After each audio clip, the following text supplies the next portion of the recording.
Dá início. Bom, então boa noite para todo mundo de novo, né? Para quem não me conhece, eu sou a Letícia aqui do Gesta Vida. E dentro aqui do programa do Baby Boom e do acompanhamento, a gente sempre abre momentos de conversar sobre assuntos relacionados à maternidade, a parto, a puerpério, né, a paternidade também. Então a gente acredita que a informação ela faz a diferença para a vida de vocês, né, ao longo desse caminho novo que muitos de vocês estão percorrendo. E a gente está no Agosto Dourado, né? Que é um mês realmente de incentivo e apoio ao aleitamento materno. A gente aqui do Gesta Vida sempre vai apoiar o aleitamento materno, tanto que a Letícia é a nossa parceira. E ela acompanha, né, todo mundo que nasce comigo e com a Thaís. A gente, né, tem esse presente que é ter a Letícia lá com vocês, que vão ter o nosso acompanhamento. E, né, hoje a gente convidou, né, ela para estar aqui para falar sobre a rede de apoio, né, Lei? Que esse é o tema do Agosto Dourado desse ano. Então, cada ano, né, tem um tema novo. E para vocês verem a importância de vocês que estão aqui como rede de apoio, né? Então, os avós, os maridos, as tias, os amigos, né? Então, a Letícia vai falar um pouquinho sobre isso com vocês. Palavra toda sua, Lei, se apresenta aí. Obrigada, Lê. Boa noite a todas. Tudo bem com vocês? Como Lê já me apresentou, eu sou Letícia Cruz, sou fisioterapeuta de formação, especialista em saúde da mulher e sou consultora internacional em aleitamento materno.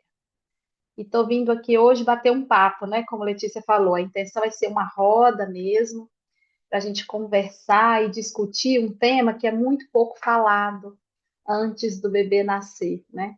São poucas as famílias, eu falo até mesmo os casais, que conversam sobre esse assunto antes do bebê nascer, né? Às vezes você com seu esposo não chegou a estruturar bem a rotina. Como que vai ser essa nova rotina da casa? Quem vai ajudar a gente, né? E são muitas frentes que precisam ser acolhidas no puerpério, né? A gente tem uma casa que precisa continuar funcionando, né? Com toda questão de alimentação, de organização da casa, da limpeza. A gente tem um bebê que acabou de chegar e que precisa também de rede de apoio, né? Então, a gente precisa ter todas as atenções voltadas para esse bebê, para o bem-estar desse bebê. E a gente tem, nesse meio, muitas vezes, a puérpera que fica em segundo plano, às vezes em terceiro plano, nessa organização aí do puerpério, né? Então, pouco se fala da importância da rede de apoio e principalmente de organizar essa rede de apoio para que ela funcione de uma forma que não interfira na amamentação, né? Às vezes, no acompanhamento das famílias, a gente tem rede de apoio, a família tem rede de apoio, mas é uma rede que muitas vezes duvida da amamentação, não fala a mesma linguagem que a mãe sobre o aleitamento, então acaba desencorajando a mãe diante de alguma dificuldade, ou às vezes a gente tem um marido, por exemplo, que não faz o papel necessário nesse momento, que é acolher essa esposa, proteger ela, blindar, a gente fala, né? Tem que blindar ela de palpite, de estresse, de, é, de ser contrariada, porque a gente sabe que todos esses fatores influenciam no aleitamento. E os fatores emocionais, eles são muito importantes para o processo, né? Então, eu vou começar falando um pouquinho para vocês sobre a fisiologia da lactação. O que, que a gente precisa para produzir leite, né? Então, quando o bebê nasce, logo depois do nascimento do bebê, vai nascer a placenta. E a placenta ela é responsável pela produção dos hormônios que vão manter a gestação, né? E esses hormônios, eles são tão intensos no corpo materno, é uma função tão grande, permitir que esse útero distenda, que o bebê seja bem nutrido, é uma função gigantesca que os hormônios promovem, né, no corpo da mãe. Que não tem espaço nesse processo para os hormônios da amamentação atuarem. Então, eles são bloqueados mesmo pelos hormônios da gestação, que estão responsáveis por manter a gestação. A gente tem, durante a gestação, hormônios para a produção do leite, mas eles não atuam significativamente no corpo da mãe. E aí, quando o bebê nasce, logo depois nasce a placenta, acaba essa cascata de hormônios que estavam ali com a função de manter a gestação. E aí, os hormônios da amamentação, eles começam a ter mais atuação. E aí, a gente vai ter a descida do leite, né? Mais ou menos entre o terceiro e o quinto dia de vida do bebê. Essa descida do leite, ela vai acontecer independente se o bebê mama ou não. Então, por exemplo, ai, eu tive uma intercorrência, meu bebê precisou de ir para o TIM, não está mamando o peito. O leite vai descer do mesmo jeito. Mas quem vai fazer essa descida são os hormônios. Mas para essa descida acontecer no tempo adequado, ela é influenciada por fatores emocionais.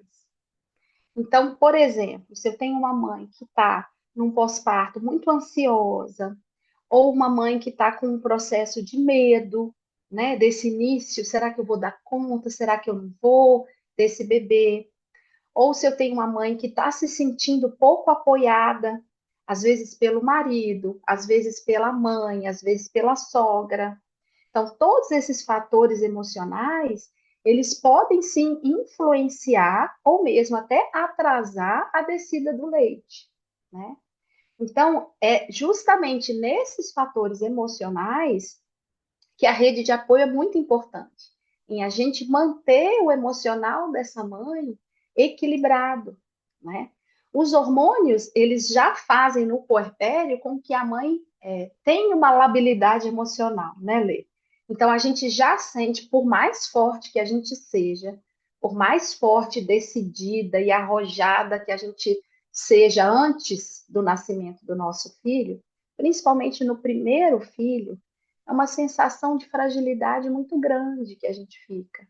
É muito frequente a gente ouvir assim. Essa semana passada eu ouvi uma mãe que me perguntou: quem cuidou de você, Lê? Então, vocês percebem como não é só o bebê que precisa de cuidado, que a gente se sente tão frágil, tão desprotegida nesse início, tão insegura diante da responsabilidade de nutrir um bebê, de cuidar de um bebê, que é uma coisa totalmente nova para a gente, que muitas vezes a gente se sente insegura. E aí a importância da rede de apoio, né, nesse processo. Então, os fatores emocionais, eles começam a serem importantes desde o nascimento. Então, eles podem influenciar, por exemplo, o atraso na descida do leite. E aí, por exemplo, se eu ficar muito ansiosa, se eu ficar muito nervosa, eu vou produzir no meu corpo um hormônio chamado adrenalina, que é o hormônio de luta ou fuga, né?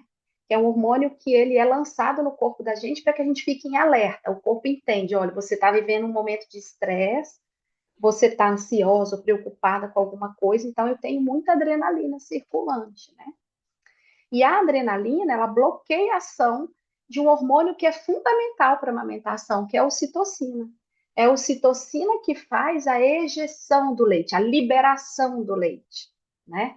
Então, quando o bebê começa a mamar a mama da mãe, no início a mama libera uma quantidade de leite menor.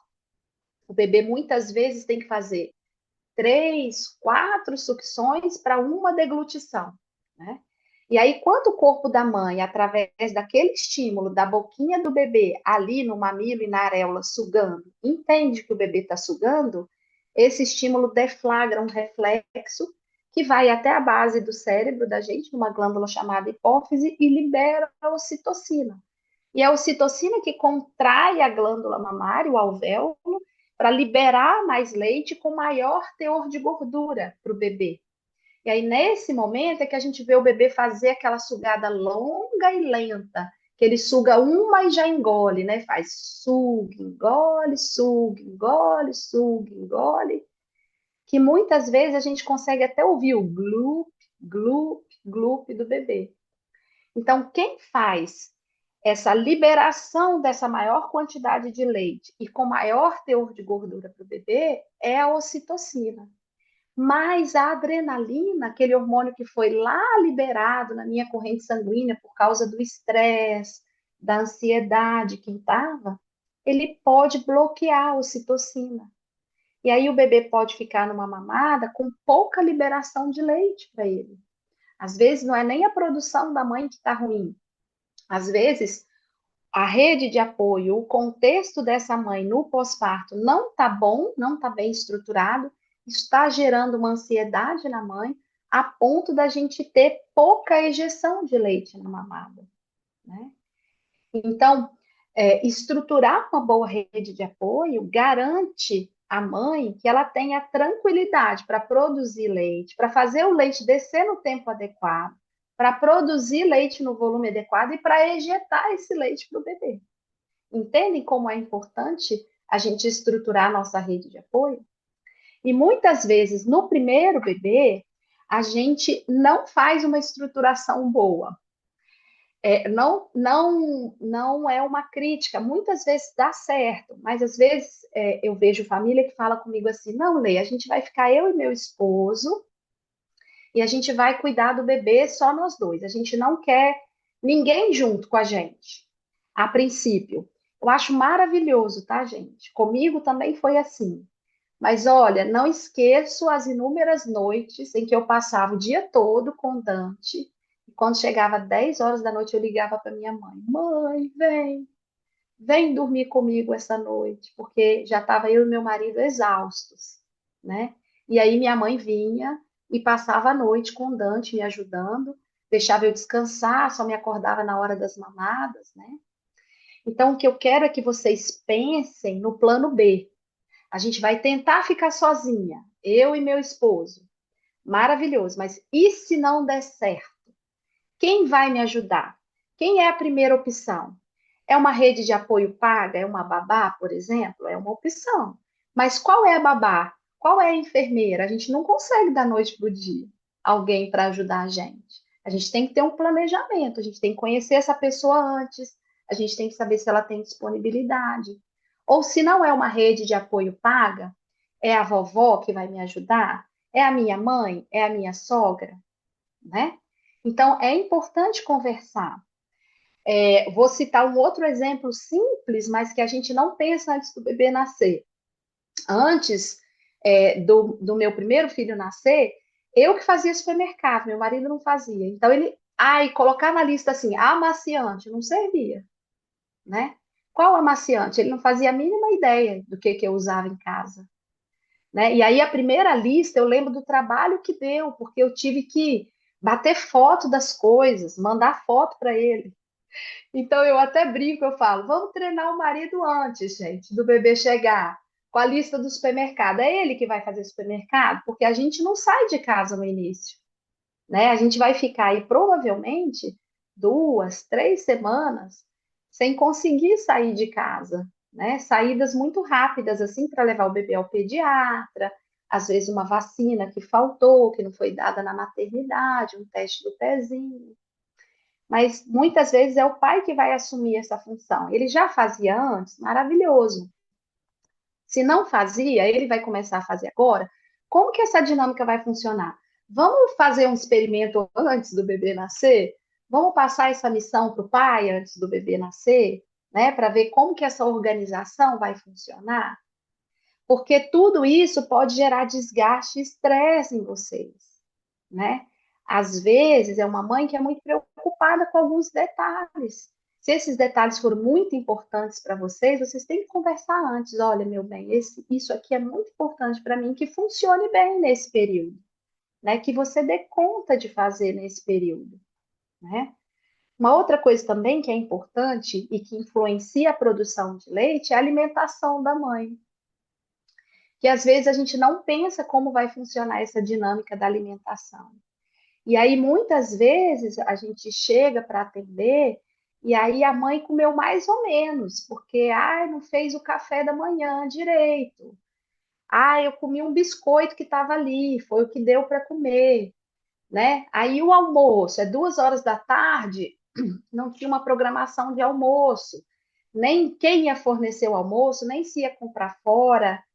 Então, é preciso organizar também a alimentação, porque vocês têm um aumento do gasto energético em média de 600 calorias quando vocês começam a amamentar.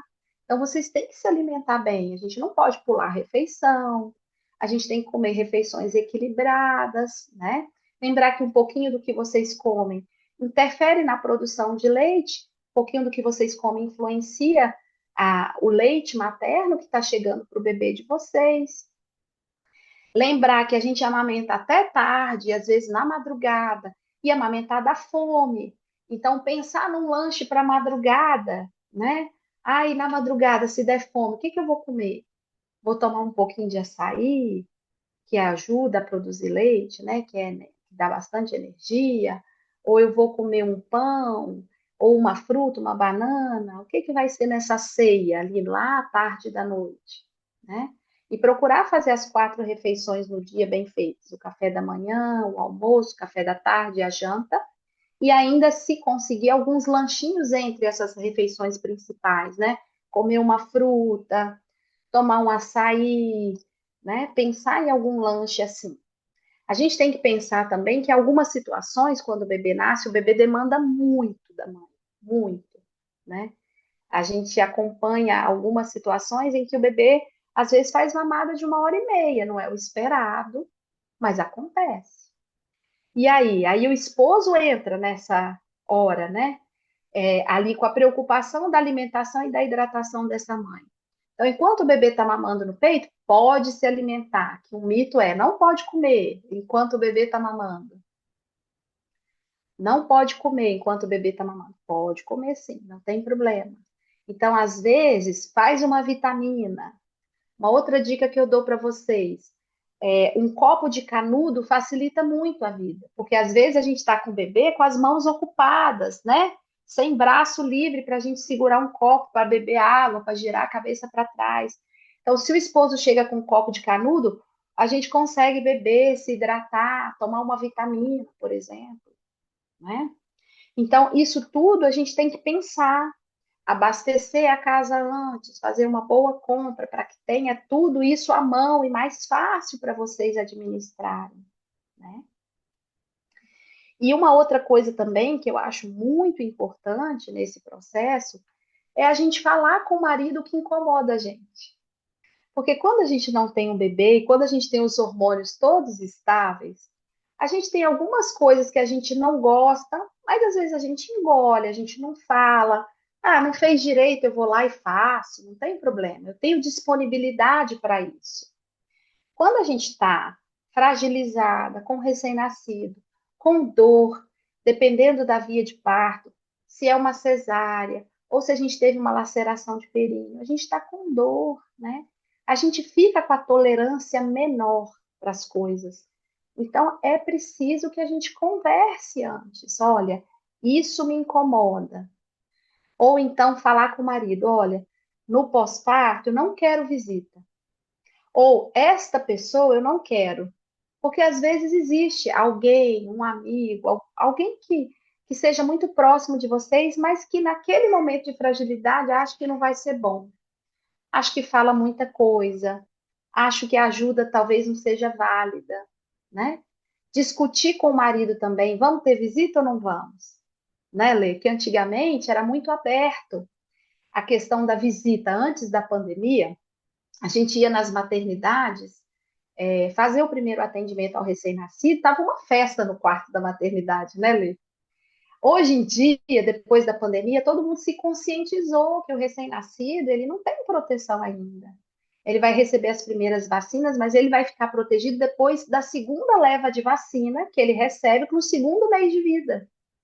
Então, a partir do segundo mês de vida, é que o pediatra libera visitas, maior quantidade de gente, libera de vocês levarem o bebê em locais fechados, por exemplo, shopping, supermercado, né? Antes a gente evita tudo isso. E aí, como que vai ser esse esquema de visita, né, na casa da gente? Vai vir só os familiares mais íntimos? A gente vai liberar para os amigos também? A gente vai mandar uma cartinha avisando, por exemplo, que nasceu, pesou tanto, mediu tanto. Eu acho essa uma medida muito boa, porque todo mundo tem muita curiosidade para conhecer o bebê. Aí, se a gente manda uma foto, escreve um texto avisando do nascimento, quanto pesou, quanto mediu, avisando que é um momento de fragilidade de vocês, que vocês estão ali se conhecendo naquele momento, e que assim que tudo estiver no eixo, vocês vão adorar receber essas pessoas em casa. Isso acalma o coração de quem está na expectativa por conhecer o bebê, porque todo mundo fica doido. É um sobrinho que nasceu, é um primo que nasceu, é o filho de uma amiga querida que nasceu, né? Com a melhor das intenções, a gente quer ir visitar, ajudar, né? Mas a gente tem que saber como ajudar você, em particular você, né? Às vezes, como me ajudar é fazer uma comida gostosa e deixar na minha casa para eu almoçar. Às vezes, te ajudar é ir lá na sua casa, ficar com o bebê para você dormir um pouco à tarde, entende? Então, isso tudo tem que ser pensado, conversado, conversar com o marido para alinhar a expectativa, para que não haja estresse no pós-parto. Então, como eu falei lá no início, é função do marido, né, do pai, blindar essa esposa. Ninguém melhor do que você para conhecer ela, né? Conhecer o que ela gosta, como ela gosta, e blindar ela de estresse, proteger ela do estresse, manter ela bem alimentada, se sentindo acolhida e protegida nesse início.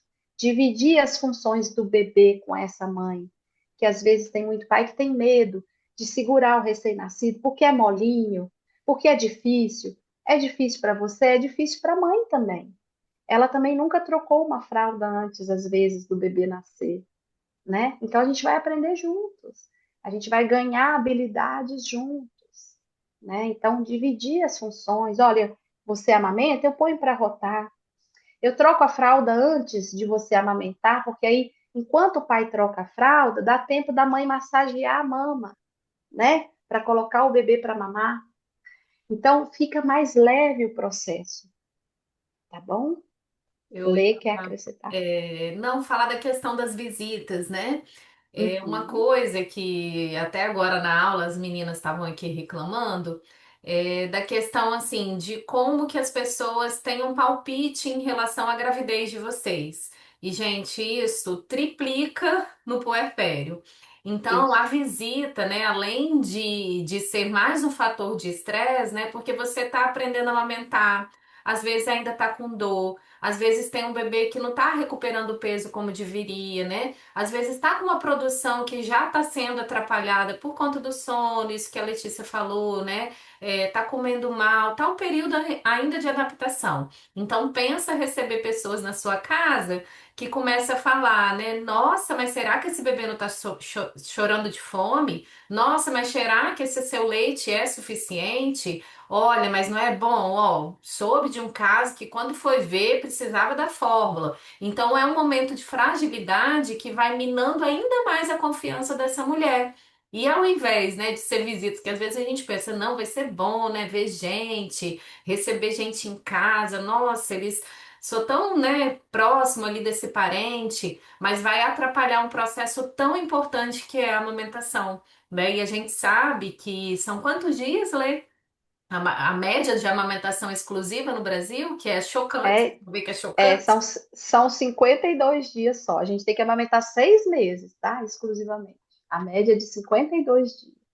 Então, assim, por que tantas mulheres estão abandonando tão precocemente a amamentação, né? Então, assim, é realmente a falta de apoio de todos os lados, né? Porque é um processo que requer atenção, aprendizado, e o papel da rede de apoio nesse processo de mostrar para essa mulher que vai dar tudo certo, né? E que é para ela se blindar disso de escutar os outros, né? Então, isso que a Letícia falou do marido blindar e das avós, né, também ter esse papel de não julgar, de estar ali entendendo que muita gente fala às vezes, ah, mas é outro tempo, na minha época não tinha nada disso, né? Vinha visita e dava tudo certo, nossa, é tanta coisa agora, mas realmente mudou. Né, a mulher mudou, a gente mudou, né? O aleitamento antes também não durava muitos anos, então a gente está num processo realmente de transição. Então eu sinto que é um momento realmente de recolhimento, né? Dessa mulher ficar com a rede de apoio, de pessoas que estão ali, não para visitar e para dar pitaco, mas para apoiar literalmente essa mulher ao longo desse processo, né? Que é tão difícil. Então, uma dica que eu dou para quem está a melhor das intenções de ajudar é perguntar a essa mãe: como eu posso te ajudar? Como você quer que eu te ajude? Que às vezes a gente imagina que é ir lá e ficar com o bebê, e às vezes essa mulher não quer dividir o bebê dela. É muito comum quando o primeiro filho nasce, a gente virar uma leoa mesmo. O bebê é meu e eu não quero que ninguém chegue perto, que ninguém encoste. E às vezes a rede de apoio, a pessoa com a melhor das intenções, não, eu vou lá porque eu vou ficar com o bebê, e a mãe não quer isso. A mãe quer, por exemplo, que você lave uma louça que está lá na pia há 2 dias e está incomodando ela toda vez que ela passa e vê aquela louça lá, né? Às vezes ela quer uma comida, nossa, ai, minha mãe faz aquela comida para mim, se ela fizesse, né, ia me fazer muito feliz nesse momento. Então, a gente perguntar como eu posso te ajudar? Como você gostaria que eu te ajudasse? Com que frequência? Você quer que eu venha todo dia te ajudar? Eu posso vir todo dia, né? Ou não? Então, ter essa conversa antes e vocês pensarem isso também. Como que vocês acham? O que que falta, né? Na rotina de vocês, o que que você acha que é imprescindível, por exemplo? O marido vai dar conta de tudo? Não vai? Eu tive uma paciente uma vez que ela não fez chá de fralda, ela fez chá marmita. Cada amiga fez comida para uma semana para ela e ficou responsável entre as amigas. E aí tinha amiga que ia e levava a alimentação, o almoço, de uma semana para ela. Aí a outra semana era uma outra amiga que levava. Eu achei super interessante, porque ela, essa mãe, exclusivamente, viu que para ela o ponto mais fraco era a alimentação. O marido não daria conta. Comprar comida fora, ela achou que ela não se alimentaria bem, de maneira saudável. Então as amigas se revezaram, né? Recente eu atendi uma mãe que deu, como é que fala, gente? Um mês de água de coco. A amiga deu para ela. E aí todo dia o rapaz vai lá e entrega água de coco fresquinha para ela, 2 litros de água de coco. A água de coco é ótimo para a produção de leite, né? Então a amiga assinatura de água de coco. Fugiu aqui da minha memória. Fez uma assinatura de água de coco para ela. É uma forma de ajudar, é um mimo que ela está recebendo, é uma coisa que ajuda no aleitamento. Então, a gente tem maneiras de ajudar, né? Maneiras que são efetivas. Às vezes, mais do que o que eu estou imaginando, né? Às vezes, também, a gente tem dificuldade, nós como mães, de pedir ajuda. Principalmente nós, as mulheres de hoje em dia, que dão conta da casa, do trabalho, da rotina, né? Que somos superativas. Você se mostrar frágil, você mostrar que você não está dando conta, né? Isso é difícil também para gente. Então, uma coisa que eu sempre falo, não é vergonha precisar de ajuda. Não é vergonha se mostrar frágil nesse momento. Não é vergonha falar com o marido, olha, não estou dando conta sozinha, eu preciso que você faça. E o que você acha que ele deve fazer? Porque o pai, ele é diferente da mãe, a forma de pensar é diferente também. O pai, ele fica preocupado com o prover, com o entorno. Normalmente, as licenças paternidade são muito curtas, eles voltam a trabalhar e para eles é uma preocupação muito grande prover aquela família.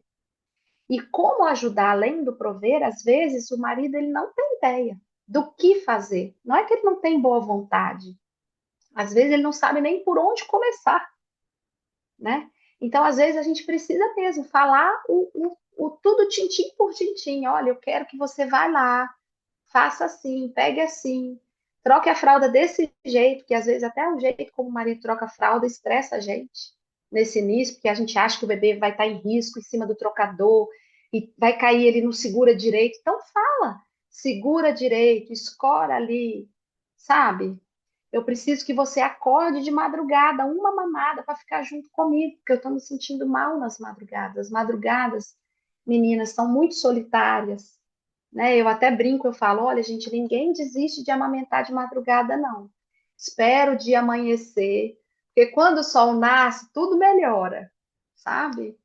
Então, a madrugada ela é muito solitária e às vezes por a gente achar que, ah, não, a mãe que amamenta, O pai não precisa levantar de madrugada para acompanhar a mãe amamentando. Precisa, precisa. A gente precisa de apoio moral, a gente precisa de se sentir acolhida. Tem alguém ali junto comigo, meu parceiro está ali de mão dada comigo, né? Me acolhendo nesse momento que é tão difícil, né? Nas madrugadas, que o cansaço bate mais intenso, que às vezes o sono rouba a gente está amamentando e a gente cochila na mamada com o bebê no colo, né? Então, ter o marido junto é importante. Aí tem a preocupação, ai, Lê, mas voltou a trabalhar, coitado. Vai ficar cansado. Mas você também está exausta, né? O seu trabalho também está sendo muito árduo em cuidar de um bebê 24 horas. Então, na madrugada, o marido tem que estar junto também, né? Combina com ele uma mamada, pelo menos. Isso vai fazer muita diferença para o seu emocional. Ter alguém junto com você ali, passando por aquele processo, te apoiando, né? Te dando todo o suporte, tá bom? Então a Isso gente não que é. Pode falar, Lê. Não, isso que você falou, né, assim, porque amamentar, ao contrário de que muita gente pensa, é exaustivo. Eu lembro que esse foi meu sentimento como mãe, né, do meu primeiro filho. Eu falo, quem dera trocar de lugar com meu marido para eu trabalhar e ele ficar aqui, porque é realmente uma função ali, né, de estar com o bebê, é cansativo, né? Amamentar produz realmente, a gente gasta também muita energia. Então, realmente é um processo que ao mesmo tempo é maravilhoso, porque é muito bom, vocês vão ver que é um momento de muito vínculo, mas que faz a diferença como a gente é acolhida. Então, eu lembro que, assim, tanto meu marido, né, minha sogra e minha mãe que me deram esse suporte, a gente tinha esse combinado de alguém, o neném chorou. Então, quem que vai lá antes pegar? Porque é isso que a Letícia falou, a gente tem que preparar a mama. Então, se eu ponho o bebê de qualquer jeito na minha mama, eu vou ferir minha mão, principalmente naquelas primeiras semanas mais críticas, né? Depois vocês vão ver que vai fluir. Então, assim, alguém precisa ir lá pegar o bebê enquanto eu preparo a mama. Aí essa pessoa que vai já troca a fralda e já me traz limpinho, que aí eu vou amamentar e ficar ali no processo. Aí a pessoa pode dar uma descansadinha enquanto isso e depois devolve o bebê para arrotar enquanto a gente volta a dormir, porque no primeiro mês, principalmente, nas semanas ali, principalmente, né? Eu, por exemplo, o meu bebê acordava de 1 em 1 hora. Então era de 1 em 1 hora que eu tinha que amamentar. Naquela primeira, 2 semanas assim que foram mais críticas. Então pensa, né? Assim, eu sem dormir nada, como que teria afetado o meu processo de produção de leite, né? Então foi muito importante ter alguém para pegar o bebê, a gente fazer essa rotina. Alguém pega, troca a fralda, me entrega pronta, eu faço a minha função que é amamentar, terminei, acorda a pessoa de novo, ela fica para arrotar e depois todo mundo dá uma descansadinha. Então, isso faz muita diferença, né? Tanto essa sensação do apoio moral, quanto da gente descansar minimamente para poder dar conta da madrugada viva, né? E isso, às vezes, ao longo do dia é bem menos pesado, com certeza, tá? E é um processo, a gente fala, e é bom quem tá aqui com a gente, vocês vão ter um grupo do pós-parto, e é muito engraçado que elas fazem chamada da madrugada. Tô aqui! Elas fazem lista de chamada para mostrar que realmente elas estão juntas, né? Porque às vezes a gente fala, nossa, só eu que tô aqui, né? Só tá difícil para mim, aí acaba desistindo de dar essa continuidade na madrugada, né? Mas vai estar todo mundo no mesmo barco e vai melhorando dia após dia. É isso aí. Demora um tempo, né, para que o bebê alongue o sono da noite, né? Então, em média, vão 3 mamadas na madrugada, em média, meninas. Alguns bebês mamam mais, outros menos, mas é uma média de umas 3 mamadas na madrugada. Então, a gente dorme muito pouco mesmo, né? E a madrugada, eu não sei, eu tinha uma sensação assim de tristeza na madrugada, né? Eu ficava olhando para a janela e pedindo a Deus, ai, amanhece logo o dia. Porque quando o sol nasce, parece que a energia é diferente, tudo flui, tudo fica melhor, né? A gente tem um movimento da casa. Então, as madrugadas eram difíceis, muito difíceis, né? Então, a gente tem que pensar como que vai ser essa madrugada, né? Quem vai ficar comigo? Eu vou precisar de alguém comigo? Quem vai ficar comigo? Dá para fazer um revezamento com as vovós? As vovós são maravilhosas para madrugada, né? Então, eu tenho famílias que uma noite dorme a mãe da puérpera, uma noite dorme a sogra. Tem tias avós também que entram na jogada também, que dormem para ajudar, né? Então, a gente tem que pensar nisso. Se eu não tenho ajuda noturna, Quem que vai vir de dia, por exemplo, para eu descansar, para eu aguentar a madrugada que eu estou sozinha, né? Às vezes a gente consegue alguém que venha durante o dia e fique com o bebê ali no colinho, com aconchegadinho, para que eu consiga fazer uma soneca de umas 2, 3 horas, ou na parte da manhã, ou na parte da tarde, para que eu consiga ter mais disposição à noite, aguentar a madrugada, né? Então, até a gente entrar nesse processo, nessa rotina, e o corpo da gente se adaptar, tanto fisiologicamente através dos hormônios, quanto de resistência mesmo, de aguentar a falta de sono, né, a privação de sono, leva um tempo para esse processo acontecer. E tendo rede de apoio, meninas, é muito mais leve o processo. É muito mais leve. Assim, é nítido quando eu chego na casa para atender e que a mãe fala: ai, minha mãe veio e dormiu essa noite aqui. A mãe está plena no dia seguinte, porque ela descansou um pouco mais aquela madrugada. Então, o dia seguinte é um dia mais leve. Ela tolera melhor os desafios do aleitamento, né? Agora, quando vem aquela mãe dia e noite exausta, né? Quando a gente chega, a gente vê nitidamente que aquela mãe está exausta, e aí a tolerância para suportar o desafio é menor. Ai, Lê, a dor está muito intensa, está muito difícil, não sei se vai dar certo. Mas você vê que é uma mistura do cansaço, da exaustão, com a dificuldade da amamentação. Não é só a dificuldade, né? Então, a rede de apoio, ela é muito importante para a amamentação, meninas. Vocês têm que pensar com muito carinho em cada detalhe, como vai ser, quem vai ser, como vai ajudar. Tem uma conversa com a rede de apoio antes, né? Se for as vovós, olha, eu quero que venha, mas é para fazer isso, né? A gente tem muita liberdade com a mãe da gente, normalmente, né? Então, faça a orientação. Eu brinco que a minha mãe falava assim: Dante chega aqui com o livrinho de regras, minha mãe falava, com as orientações, porque eu falava, mãe, eu quero que faz desse jeito, e ela na maior boa vontade, ela sabia a situação que eu estava passando, a delicadeza do momento, e ela fazia exatamente como eu pedi. Ela queria fazer de outro jeito, mas ela não fazia, porque eu tinha pedido para ela fazer daquele jeito, para me dar tranquilidade, serenidade, para que eu pudesse deitar e descansar com a minha cabeça tranquila. Não, Dante está daquele jeito que eu pedi, né? Sem que ela fizesse nada contra a minha vontade. Então, ter essa conversa bem franca é muito importante. E pensem, meninas, organizem a rotina, a rede de apoio, treinem o marido antes, orientem o marido de como ajudar. Eu quero que você me ajude dessa forma, eu quero que você faça desse jeito. Isso vai facilitar muito o processo de vocês, muito mesmo, Você ok? falando aí da questão da conversa, né? Eu lembrei até da questão da chupeta, né, Lê? Que é um acessório que às vezes pode interferir na amamentação. Então, assim, são tipos de conversa que às vezes a gente nem pensa em ter. Ah, quero dar chupeta ou não quero, né? Então, isso interfere ou não interfere?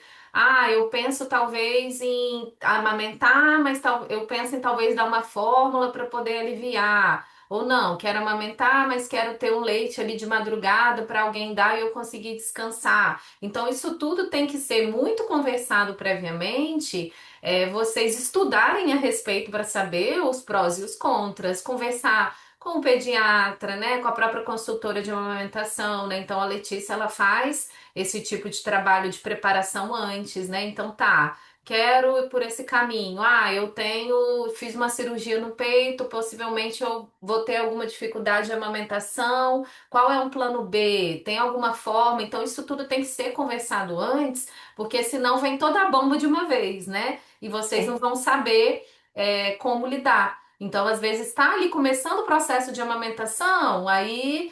Ah, o marido ou a avó falou, não, tem que dar chupeta, e põe a chupeta. E às vezes desanda todo um processo que nem tinha desencadeado. Então, são coisas importantes que devem ser muito bem conversadas e tirando dúvidas, né? Principalmente. Não é uma coisa que, não é 8 ou 80, é entender para que cada casal, cada família tome a sua decisão. isso, exatamente. A Lê levantou uma ótima coisa que é a chupeta. A chupeta é realmente um motivo de discórdia, assim, né? Às vezes a mãe quer, o pai não quer, às vezes o pai quer, a mãe não quer, às vezes a vovó já chega com a chupeta, né? Tem vovó que fala comigo, não tem que usar chupeta, não dá certo sem chupeta. E a chupeta, ela traz impacto para o aleitamento, principalmente quando a gente introduz ela muito precoce, né?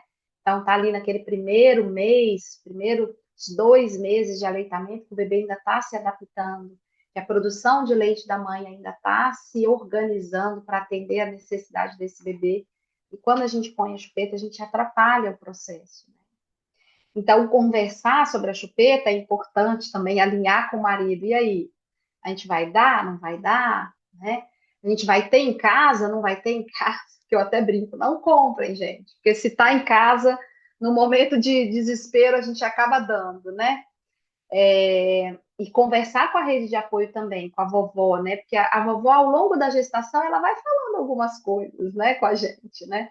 Da chupeta, da mamadeira, porque é sim uma cultura que era muito forte, né, há 40 anos atrás, há 50 anos atrás, né? Mas que a gente sabe hoje, pelos estudos científicos, que realmente tem impacto, que realmente atrapalha. Então, que a gente tem que evitar, né? Então, conversar com a vovó, dar informação para a vovó de que, olha, se eu colocar agora vai atrapalhar, né? Então, a gente pode segurar, a gente pode deixar mais para frente.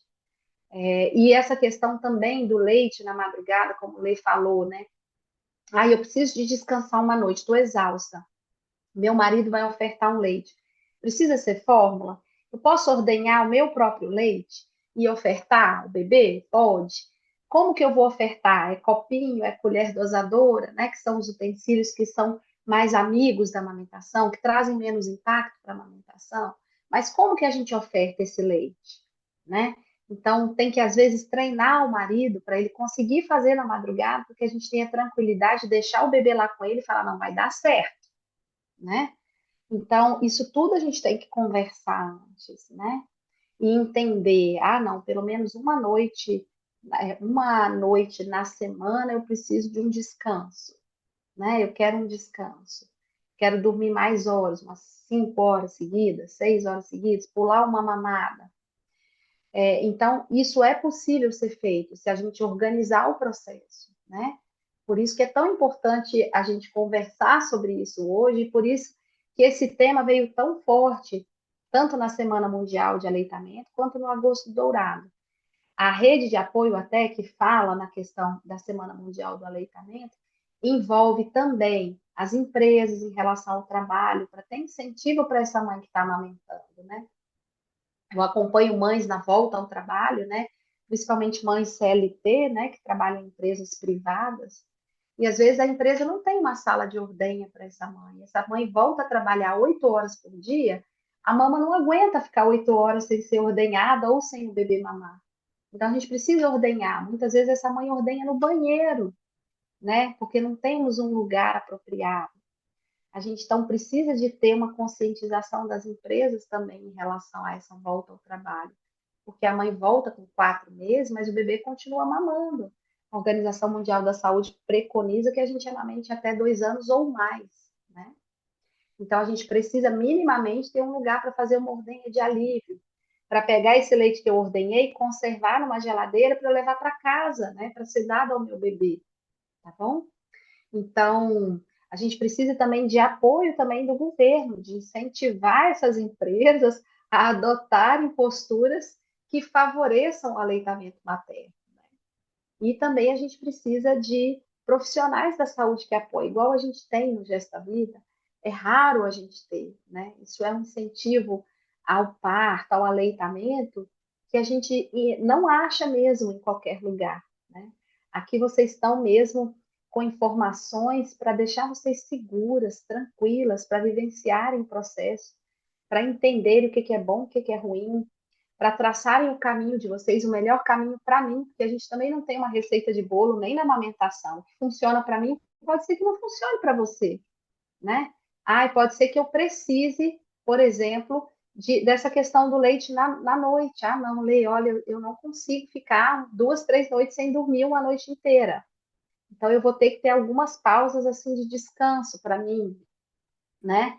Ah, o copinho não funcionou para mim, vai funcionar a colher dosadora, por exemplo. Para mim, eu não quero nenhum utensílio, eu quero seguir com o bebê só no peito. Então, não tem uma receita de bolo, né? A gente precisa ter esse olhar individual para cada família, né? Para cada dupla mãe e bebê, né?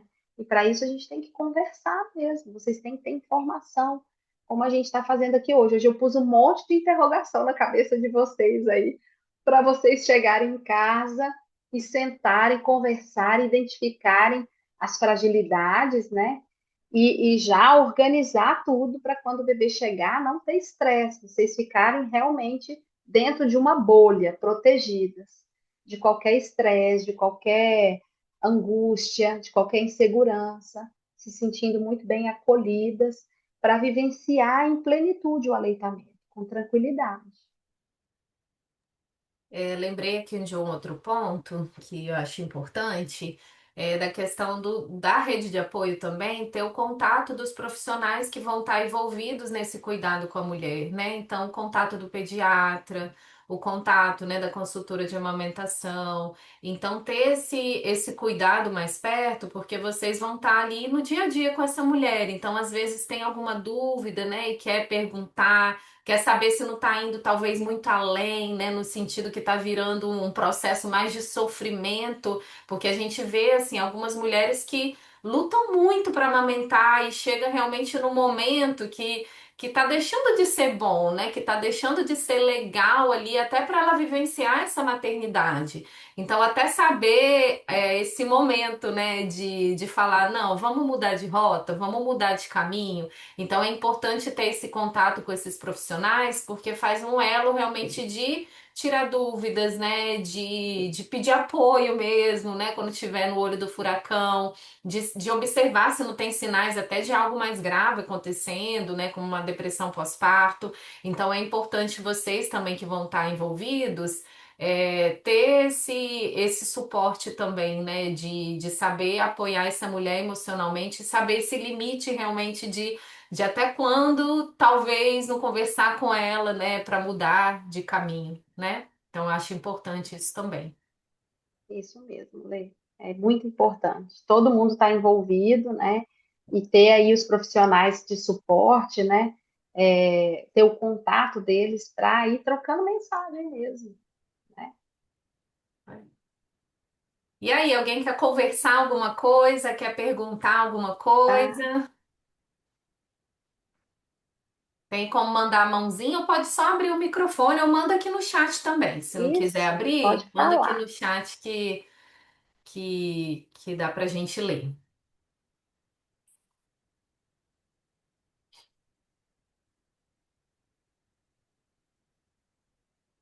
Ninguém? Vovós que estão presentes, querem perguntar alguma coisa?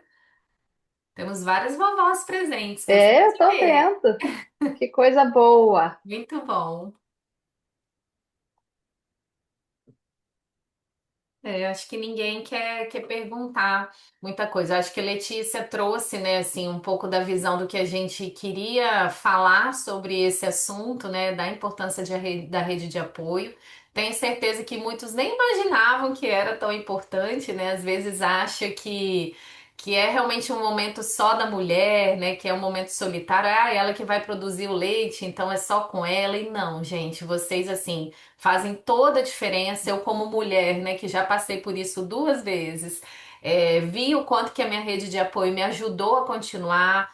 A persistir, né, ali, né, no meu processo de amamentação. Então, eu tive um complicador que foi alergia, né, os meus bebês tiveram alergia à proteína do leite de vaca. Então, eu precisei, assim, de comidas diferentes, porque eu não podia ter nenhum acesso a nada de leite, né? Então, se não fosse ali, principalmente minha sogra, cozinhando pão sem leite, né, fazendo as comidas para me dar esse suporte, assim, eu não teria conseguido e teria desistido, né? Então eu ficava naquela cruz e a espada. Eu sabia que a amamentação ia ajudar na cura rápida do meu bebê, mas sabia que era algo muito difícil. Então, olha a importância, assim, de ter pessoas que apoiem, que incentivam, da gente conseguir blindar a mulher nesse momento, deixar ela bem, dormir bem, que isso tudo vai fazer a diferença para a amamentação e é o papel de todo mundo, né? A gente cuidar e proteger algo realmente que faz a diferença, né? Para esses bebês. Agradecer de novo aqui a Letícia, Lê. Se quiser falar alguma coisinha final, estão agradecendo Eu, aqui no chat. Adorei a ai, ideia eu, do chá de marmita, Maria do marmita, Coco. eu agradeço vocês, meninas, por estarem aqui hoje com a gente, batendo esse papo. Estou à disposição, como o Lê falou, se tiver alguma dúvida, se ficou ainda alguma dúvida que vocês queiram conversar, tá bom? Fiquem à vontade e organizem, meninas, porque isso vai fazer muita diferença para vocês, tá bom? Peguem todas as dicas, todas as interrogações que a gente lançou hoje para vocês em relação à organização desse período, né? Principalmente o primeiro mês, que é muito delicado para o aleitamento e que vai exigir de vocês uma entrega muito grande, né? Uma disponibilidade muito grande para o bebê. Então, organizem muito bem, tá bom? Para que vocês tenham um pós-parto bem tranquilo, um aleitamento bem leve, Com tá? certeza. Muito obrigada. Lê, o Osias perguntou aqui sobre alimentos que ajudam na produção do leite. Ah, joia. Então, de uma maneira geral, Osias, o que aumenta a produção de leite são os carboidratos, né? Então, por exemplo, aquela mãe que está acostumada a fazer uma dieta, comer uma saladinha, um bifinho grelhado, isso não traz produção de leite, não. Então, por que que é, por exemplo, a canjica, o canjicão funciona, que a vovó adora fazer os canjicão para gente no pós-parto, né? Porque a canjica ela é a base de milho, milho é um carboidrato, né? Além disso, ela é doce, eu brinco que ela dá sede, a gente bebe mais água, então ela ajuda dos dois lados, pela sede que a gente bebe água depois e pelo milho. Então, de uma maneira geral, os alimentos que são mais energéticos ajudam mais. Por isso que o açaí ajuda, por exemplo, eu até recomendo às mães para fazer, preparar um açaí para comer assim no final da tarde, para a gente ter mais energia para a produção de leite ali da noite, que é mais complicada. O que a gente tem comprovação científica, a aveia tem comprovação científica, né? Que ajuda na produção de leite, mas água de coco ajuda também e suco integral de uva também, tá bom? Esses são alguns alimentos que vocês podem usar. A Lu mandou, tem algum cuidado que devemos ter com as mamas durante a gravidez que ajuda depois da amamentação? Então, Lu, não tem, tá bom? As mamas naturalmente vão ser preparadas para o aleitamento, sem que a gente faça nada. É, só um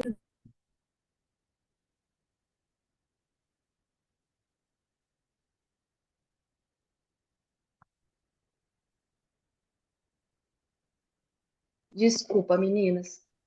Então, ao longo da gestação, vai aparecer ao redor da areola como se fossem pequenas espinhas, que são os tubérculos de Montgomery.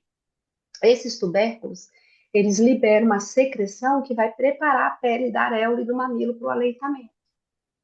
Então, a gente não precisa fazer nada durante a gestação para preparar a mama para a amamentação. O que a gente pode fazer é não retirar essa proteção natural que o corpo está produzindo.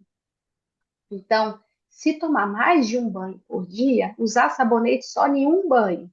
O segundo banho, lavar a mama só com água, para não ficar retirando essa proteção que o corpo está produzindo. Então, a gente não precisa de passar nada nas mamas. E a gente não precisa também de higienizar as mamas para amamentar. Tem mãe que fala, ai, eu tenho que lavar o peito. Quando termina a mamada, eu lavo o peito? Não. A gente não precisa higienizar a mama para amamentar o bebê, tá bom? Mais alguma dúvida, meninas? Não, por enquanto. Gente, a Letícia tem um curso gravado que é maravilhoso. Eu sempre aconselho porque ele é muito completo. Quem tiver depois interesse, a gente manda o link para vocês, tá? Porque aí ela aborda e ensina assim tudo os aspectos do processo de amamentação, pega, né? É bem bacana. E quem tiver interesse, só mandar uma mensagem lá para a recepção, que aí a gente envia o link, tá bom? Muito bem, gente. Muito obrigada. Foi ótimo ler como sempre. E que bom que vocês gostaram, né? Essa era a ideia. Depois eu vou compartilhar o link gravado. Quem tiver, quiser, às vezes a avó não pôde participar, quiser mandar, tá? E vocês enviam também para as outras pessoas a gravação, tá bom? Obrigada, gente. Obrigada, Boa noite, meninas. viu? Boa noite. Tchau, tchau.